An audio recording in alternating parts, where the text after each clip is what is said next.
Assalamualaikum warahmatullahi wabarakatuh. Perkenalkan, nama saya Windy Widya Rahman dari Prodi Ekonomi Syariah akan menjelaskan mengenai sewa guna usaha, perbedaannya, ciri-cirinya, dan bagaimana perbedaan mengenai leasing syariah dan leasing konvensional.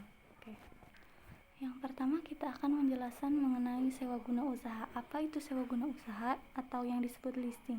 Menurut PMK nomor 84 tentang perusahaan pembiayaan, sewa guna usaha adalah kegiatan pembiayaan dalam bentuk penyediaan barang modal, baik sewa guna usaha dengan hak opsi maupun tanpa hak opsi, dan digunakan untuk menyewa guna usaha dalam jangka waktu tertentu berdasarkan pembayaran secara berkala. Nah, menurut FASB 13 yaitu suatu perjanjian penyediaan barang-barang modal yang digunakan untuk suatu jangka waktu tertentu. Nah, yang terakhir menurut IAS 17, sewa guna usaha adalah suatu perjanjian di mana lessor menyediakan barang atau aset dengan hak penggunaan oleh lisi dengan imbalan pembayaran sewa untuk suatu jangka waktu tertentu. Nah, transaksi leasing sendiri yaitu perusahaan leasing sebagai lessor adalah pihak yang membiayai penyediaan barang modal. Lisi memiliki barang modal yang dibutuhkan dan atas nama perusahaan leasing sebagai pemilik modal tersebut melakukan pemesanan, pemeriksaan, serta pemeliharaan beserta modal yang menjadi objek transaksi leasing.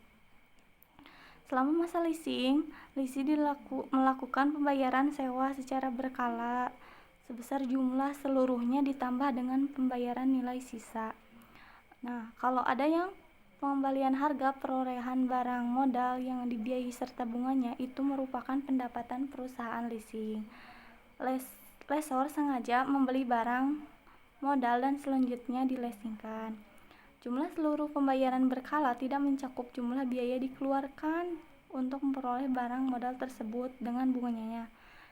Objek leasing di akhir masa kontrak merupakan hak milik lessor untuk kemudian dilakukan pemesanan kembali barang modal tersebut. Lessor bertanggung jawab atas segala biaya pelaksanaan leasing antara biaya asuransi, biaya pajak, dan pemeliharaan barang modal. Nah, untuk pihak-pihak yang berkepentingan dalam transaksi leasing yaitu yang pertama ada lessor, yaitu perusahaan leasing atau pihak yang memberikan pembiayaan kepada pihak lesi dalam bentuk barang modal. Nah, yang kedua lisi, yaitu perusahaan atau pihak yang memperoleh pembiayaan dalam bentuk barang modal dari lessor. Supplier, perusahaan atau pihak yang mengadakan atau menyediakan barang untuk disewakan kepada lesi dengan pembiayaan tunai dari lessor. Bank, yaitu pihak yang tidak terlibat secara langsung dalam leasing tetapi menyediakan dana bagi lessor atau supplier. Nah, untuk karakteristiknya leasing sendiri yaitu ketentuan pembatalan. Nah, dalam pembatalan itu tidak dapat dibatalkan karena apa? Karena ada saksi denda yang sangat mahal bagi pihak lisi. Yang kedua, opsi pembelian murah, yaitu lisi itu berhak menentukan dia itu mau membeli atau menolak aset yang disewa pada saat masa yang akan datang setelah selesai kontrak. Nah, masa sewanya itu periode awal sampai berakhirnya perjanjian sewa guna usaha. Nah, untuk ijarah mutamkia bitamli, yaitu pembiayaan antara perusahaan pembiayaan syariah dengan konsumen dengan persetujuan membayar uang sewa atas suatu barang selama masa sewa disepakati. Nah, untuk perbedaannya sewa guna usaha dan sewa dan beli itu jadi sewa guna usaha itu di akhirnya itu mereka dapat menentukan hak opsinya atau barang tersebut mau menjadi miliknya atau hanya menyewa saja.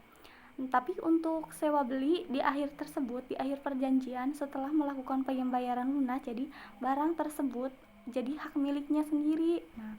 Nah, untuk leasing syariah sendiri contohnya yaitu tadi ijarah mutahiyah bitamil, yaitu Leasing syariah yaitu merupakan suatu akad pemindahan hak guna atas suatu barang dan atau jasa melalui pembayaran sewa tanpa diikuti dengan pemindahan kepemilikan atas barang itu sendiri. Nah, ciri-ciri syariah itu, leasing syariah itu berdasarkan hukum syariah Islam, Al-Quran dan hadis seperti itu contohnya lah intinya. Nah, sekian dari saya. Mohon maaf bila banyak kesalahan atau kekurangan pemaparan yang kurang jelas materinya. Hanya itu yang bisa saya sampaikan. Terima kasih. Wassalamualaikum warahmatullahi wabarakatuh.